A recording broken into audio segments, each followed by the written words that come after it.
एक बार फिर से स्वागत है आपका अपने YouTube चैनल में।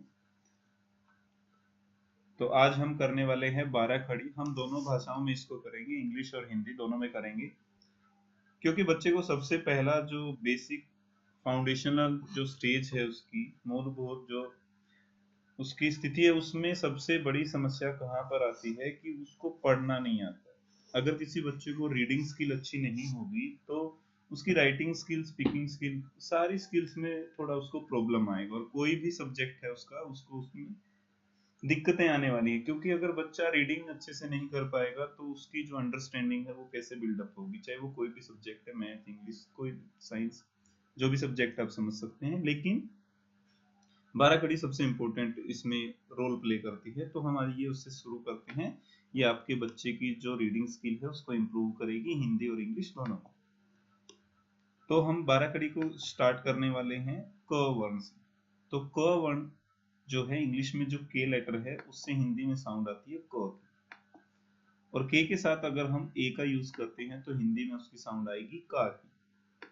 वहीं के साथ अगर हम आई का यूज करेंगे तो क ई, छोटी ई की साउंड आ जाएगी की। अगर के साथ हम डबल ई का यूज करेंगे तो हमारी साउंड आएगी की, क को बड़ी ई की मात्रा। अगर के साथ हम यू का प्रयोग करेंगे तो हमारी साउंड आएगी कू, क को छोटे ऊ की मात्रा। अगर हम के साथ डबल ओ का प्रयोग करते हैं तो हमारी साउंड बन जाती है कू, कू मतलब क को बड़े ऊ की मात्रा। फिर हम क्या करेंगे, की हमारा हो गया। के साथ अगर हम ई का प्रयोग करेंगे तो हमारा साउंड आएगा के। अब हमारा जो साउंड है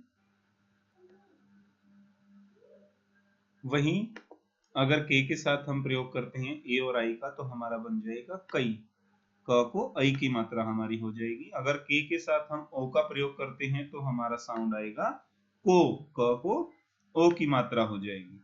अगर हम के साथ ए और यू का प्रयोग करते हैं तो हमारा बन जाएगा कऊ, क को औ की मात्रा हो जाएगी।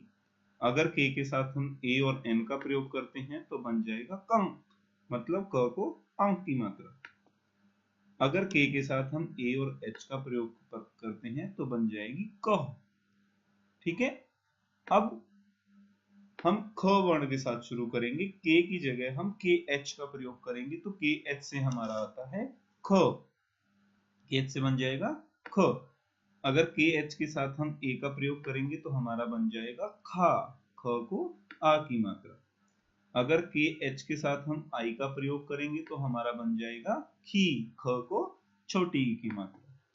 वहीं अगर हम के एच के साथ डबल ई का प्रयोग करते हैं तो हमारा बन जाएगा खी, ख को बड़ी ई की मात्रा। अगर हम के एच के साथ यू का प्रयोग करेंगे तो हमारा बन जाएगा खू, ख को छोटे ऊ की मात्रा। वहीं अगर के एच के साथ डबल ओ का प्रयोग आप करेंगे तो हमारा बन जाएगा खू, ख को बड़े ऊ की मात्रा। अगर के एच के साथ हम ई का प्रयोग करते हैं तो हमारी मात्रा आ जाएगी ए की मात्रा, तो ख ए खे। अगर के एच के साथ हम आई का प्रयोग करेंगे तो हमारा बन जाएगा खई, ख को आई की मात्रा। अगर हम के एच के साथ ओ का प्रयोग करेंगे तो हमारा बन जाएगा खो, ख को ओ की मात्रा। वहीं अगर हम के एच के साथ ए और यू का प्रयोग करते हैं तो बन जाएगा खऊ, ख को औ की मात्रा।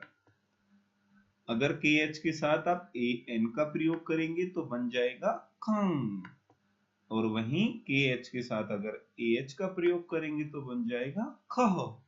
ठीक है। मेरे ख्याल से ये दोनों वर्णों का आप समझ गए हैं कि कैसे हमने दोनों वर्णों की जो 12 खड़ी थी, जो बाकी ख, खा, खी, खू, खू, खे, खई, खो, खऊ, खंग, खह, ये कैसे बनते हैं। चलिए आइए इसका पैटर्न हम समझ लेते हैं और बाकी के लेटर्स आप खुद से ट्राई करेंगे। तो पहला, अगर कोई भी वर्ण हमारे पास है उसके साथ अगर हम ए का प्रयोग करते हैं तो हिंदी में उसके साथ आ का साउंड आएगा, आ की मात्रा का साउंड आएगा। ठीक है। यहाँ पे आप कोई लेटर लिखेंगे इंग्लिश में, जैसे कि मैं जी लिख लेता हूं, तो जी ए क्या हो जाएगा ग, यहाँ पे ग लगा देंगे, ग के साथ आ की मात्रा गा हो जाएगा। ऐसे ही अगर किसी लेटर के साथ हम अगर आई का प्रयोग करेंगे तो उसके साथ हिंदी में छोटी ई की साउंड आएगी, और अगर हम किसी के साथ बड़ी ई की साउंड लेनी है तो हमें उसमें डबल ई का प्रयोग करना पड़ेगा। अगर हम उसी लेटर के साथ किसी वर्ण के साथ, मतलब इंग्लिश में जो लेटर है आपका अल्फाबेट है उसके साथ अगर हम यू का प्रयोग करेंगे तो हमारी साउंड हिंदी में आएगी छोटे ऊ की, और अगर डबल ओ का प्रयोग करेंगे तो हमारी साउंड आएगी बड़े ऊ की, और अगर उसकी जगह पे आप ई का प्रयोग करेंगे तो साउंड आ जाएगी ए की मात्रा की साउंड आएगी। अगर ए आई का प्रयोग करेंगे तो हमारी आई की मात्रा की साउंड आएगी। वहीं अगर आप उस वर्ण के साथ उस लेटर के साथ ओ का प्रयोग करेंगे तो हमारी ओ की मात्रा की आवाज आएगी, और अगर हम उसके साथ ए यू का प्रयोग करेंगे तो हमारी औ की मात्रा की साउंड आएगी। ठीक है, अब उसी लेटर के साथ अगर ए एन का प्रयोग करेंगे तो हमारी अंग की मात्रा की साउंड वहां पर आएगी, और अगर उसके साथ ए एच का प्रयोग करेंगे तो अह की आवाज जो अंग अह होता है तो ह जो अह ए एच अगर आप लगा देंगे तो अ की मात्रा की साउंड आएगी। आई होप कि आपको ये जो मात्राओं की आवाज है, मात्राओं की जो साउंड है वो आपको समझ में आए कि इंग्लिश में कौन से लेटर के साथ आपका कौन से लेटर का प्रयोग करने से उसमें कौन सी साउंड चेंज होती है। So thanks for watching. आप ऐसे ही बाकी लेटर्स के साथ इनका प्रयोग करके बना सकते हैं, और कमेंट सेक्शन में मुझे बताइए अगर आपको समझ में आया है, और आप जो आपने आगे किया दूसरे लेटर्स के साथ वो भी आप हमें पोस्ट कर सकते हैं कि कैसे उसमें आएगा। So thanks for watching. Do like and subscribe. मेरे चैनल को लाइक और सब्सक्राइब कीजिए ताकि दूसरे लोगों की भी मदद हो जिनको फोनिक्स में दिक्कत आ रही है, वो इसको समझ पाए।